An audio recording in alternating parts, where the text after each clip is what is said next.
দর্শক সমকালের Facebook page এবং YouTube চ্যানেলে আপনাদেরকে স্বাগত। আমি সিকান্দার আলী।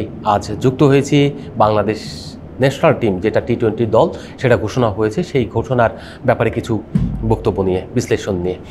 আপনারা জানেন লিটন কুমার দাস ইনজুরির কারণে এশিয়া কাপে শেষ দুটো ম্যাচ খেলতে পারেনি ভারত এবং পাকিস্তানের বিপক্ষে। লিটন দাস সামনে যে সিরিজ রয়েছে আফগানিস্তানের বিপক্ষে, সেই সিরিজের টি-20তে নেতৃত্ব দিতে পারবেন না।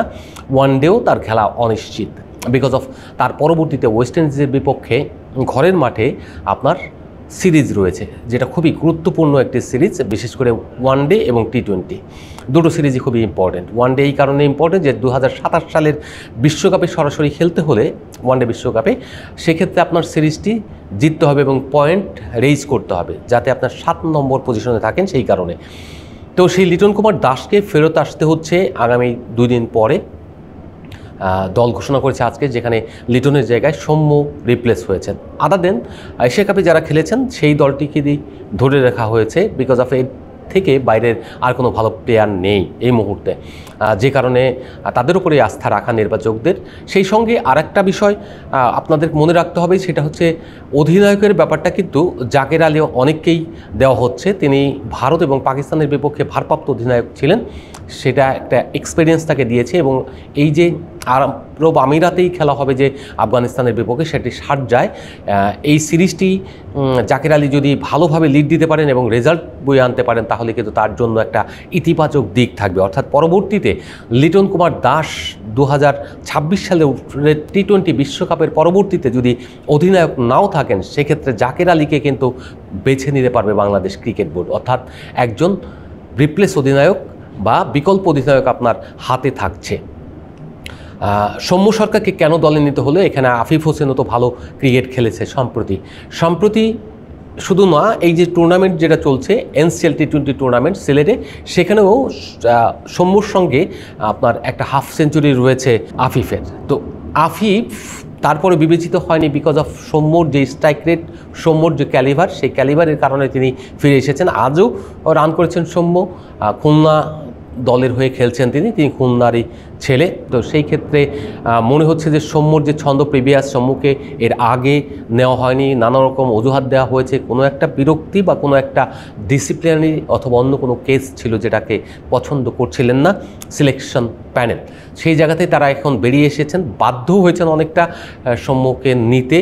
সৌম্য নিজে আশাবাদী এখানে ভালো খেলবেন যদি সুযোগ পান। টপ অর্ডারে একজন ব্যাকআপও লাগে। সাইফ যেহেতু ভালো খেলছেন, সাইফের সঙ্গে যদি তানজিদ হাসান তামিম খেলেন তাহলে তো এক কথা। আর সেই জায়গায় 3 নম্বর পজিশনটা সৌম্য কাভার করতে পারবে, কারণ তিনি ভালো করছেন। পরপর 2টি ইনিংসে ভালো করেছেন, তার একটা প্র্যাকটিস হয়ে গেছে। এই প্র্যাকটিসের ছন্দ নিয়ে শারজায় খেলবেন, ওই কন্ডিশনে তার আগেরও খেলার অভিজ্ঞতা রয়েছে। সেই অভিজ্ঞতার আলোকে আশা করা যায় আফগানিস্তানের বিপক্ষে একটা ভালো সিরিজ যাবে। এই সিরিজটা বাংলাদেশের জন্য খুবই ইম্পর্টেন্ট, এই কারণে যে সামনে যে বিশ্বকাপ রয়েছে, সেই বিশ্বকাপের প্রস্তুতির জন্য যে 3টা সিরিজ, অর্থাৎ এই আফগানিস্তান, এরপরে আপনার ওয়েস্ট ইন্ডিজ এবং সর্বশেষ হলো আয়ারল্যান্ড। যদিও সাকিব আল হাসান বলেছেন যে একটা বড় দলের বিপক্ষে বিশ্বকাপের আগে সিরিজ খেলা খুবই জরুরি, কারণ হচ্ছে বড় দলের বিপক্ষে যে ইন্টেন্ট থাকে হাই ইন্টেন্সিটি, এই হাই ইন্টেন্সিটি একটা দলকে জয়ের প্রেরণা দেয় এবং একটি দলকে অনেক বেশি শক্তিশালী মেন্টালি স্ট্রেংথ দেয়। এটা আপনার বিশ্বকাপে কাজে লাগবে, কারণ বিশ্বকাপে সবগুলো দলই থাকবে খুবই শক্তিশালী।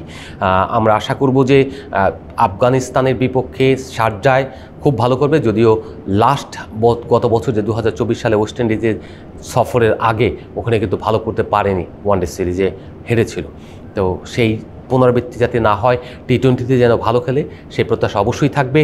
আর ওয়ানডে সিরিজের দলটা এখনও দেয়নি।